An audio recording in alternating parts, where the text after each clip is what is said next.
Kia ora, my name is Josephine Piriwaka and I come from the small town of Opotiki. I just want to say to these people, mind over mena, how very important this mahi is. I wish I had this stuff when I was growing up and I may have been understood through my years of schooling. However, tonight we have been presented with many a situation that we are very familiar with, that we may not have been sure of how we were meant to deal with these things. Tonight we have been shown some ways of how we can help the children of today that are going through that stuff to make it.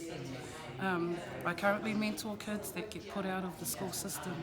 It's almost like the school have had enough. And I'm always the one that goes along to awhi those kids back into the system, the school, the group, whatever's happening.